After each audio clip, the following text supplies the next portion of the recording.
আজকে আমরা শিখব কম্পিউটারের প্রকারভেদ, কম্পিউটার শ্রেণীবিভাগ। বর্তমান বিশ্বে ব্যবহৃত কম্পিউটারগুলিকে বিভিন্নভাবে শ্রেণীবিভাগ করা যায়, যথা কাজের ধরন ও ব্যবহারের প্রয়োগ ক্ষেত্রে অনুসারে কম্পিউটারের শ্রেণীবিভাগ, গঠন ও কাজের প্রকৃতি অনুসারে কম্পিউটারের শ্রেণীবিভাগ, আকার, আকৃতি, আয়তন ও কার্যকারিতা অনুসারে কম্পিউটারের শ্রেণীবিভাগ। কম্পিউটারের শ্রেণীবিভাগ আবার দুই প্রকার করা হয়েছে: সাধারণ ব্যবহারে কম্পিউটার, বিভিন্ন বিশেষ ব্যবহারে কম্পিউটার।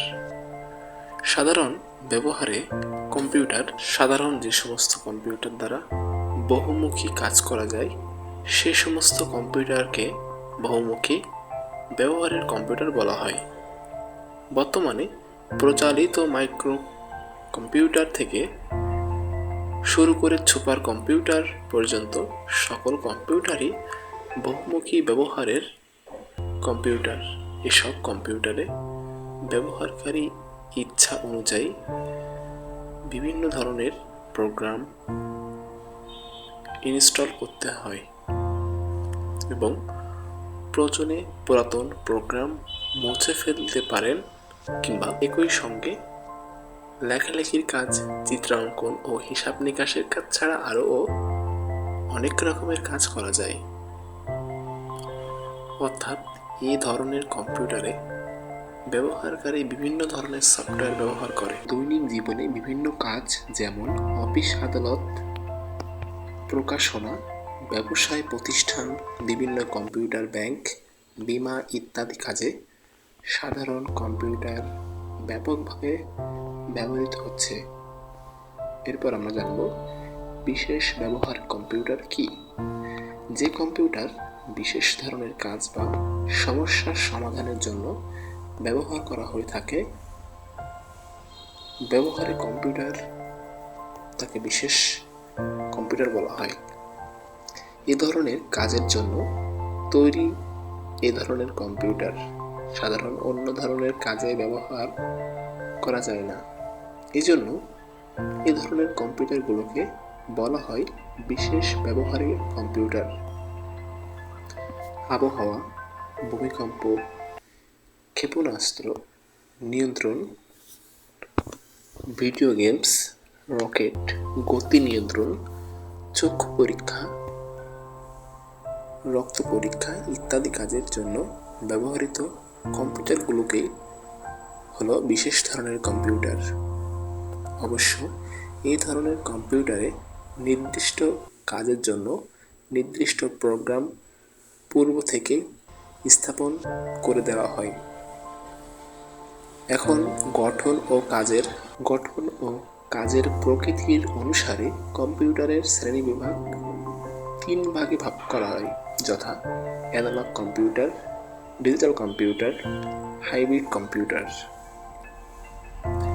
অ্যানালগ কম্পিউটার কি আমরা সকলেই জানি। যে সকল কম্পিউটার বৈদ্যুতিক সংকেতের উপর নির্ভর করে ইনপুট গ্রহণ করে প্রক্রিয়াকরণের কাজ সম্পাদিত করে, সেসব কম্পিউটারকে অ্যানালগ কম্পিউটার বলা হয়। তথ্য প্রক্রিয়াকরণ ও হিসাবের জন্য অ্যানালগ কম্পিউটারে বর্ণনা বা অঙ্কের পরিবর্তে ক্রমাগত পরিবর্তনশীল বা অ্যানালগ বৈদ্যুতিক সিগন্যাল ব্যবহার করা হয়, তবে প্রক্রিয়াকরণ ও হিসাবের পর প্রাপ্ত ফলাফল সাধারণ মিটার হিসেবে প্রকাশিত হয়। ডিজিটাল কম্পিউটার, যে সকল কম্পিউটার বাইনারি পদ্ধতিতে অর্থাৎ ডিজিটাল পদ্ধতিতে ক্রিয়া সম্পাদন করে সেসব কম্পিউটারকে ডিজিটাল কম্পিউটার বলা হয়।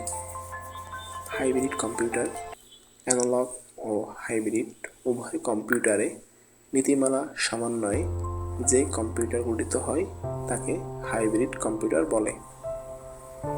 হাইব্রিড কম্পিউটারে সাধারণত উৎপাদ্য সংগৃহীত হয় অ্যানালগ প্রক্রিয়া এই সংগৃহীত উৎপাদ্য সংখ্যায় রূপান্তরিত করতে ডিজিটাল অংশে প্রেরণ করা হয়।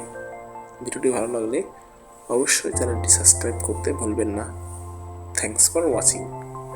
গঠন ও কাজের প্রকৃতির অনুসারে কম্পিউটারের শ্রেণীবিভাগ তিন ভাগে ভাগ করা হয়, যথা analogue computer, digital computer, hybrid computer. Analogue computer কি? আমরা সকলেই জানি যে সকল কম্পিউটার বৈদ্যুতিক সংকেতের উপর নির্ভর করে ইনপুট গ্রহণ করে প্রক্রিয়াকরণের কাজ সম্পাদিত করে সেসব কম্পিউটারকে অ্যানালগ কম্পিউটার বলা হয়। তথ্য প্রক্রিয়াকরণ ও হিসাবের জন্য অ্যানালগ কম্পিউটারে বর্ণনা বা অঙ্কের পরিবর্তে ক্রমাগত পরিবর্তনশীল বা অ্যানালগ বৈদ্যুতিক সিগন্যাল ব্যবহার করা হয়, তবে প্রক্রিয়াকরণ ও হিসাবের পর প্রাপ্ত ফলাফল সাধারণ মিটার হিসেবে প্রকাশিত হয়। ডিজিটাল কম্পিউটার যে সকল কম্পিউটার বাইনারি পদ্ধতিতে অর্থাৎ ডিজিটাল পদ্ধতিতে ক্রিয়া সম্পাদন করে সেসব কম্পিউটারকে ডিজিটাল কম্পিউটার বলা হয়।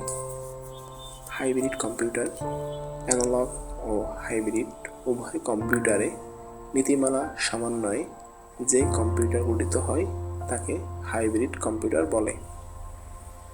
হাইব্রিড কম্পিউটারে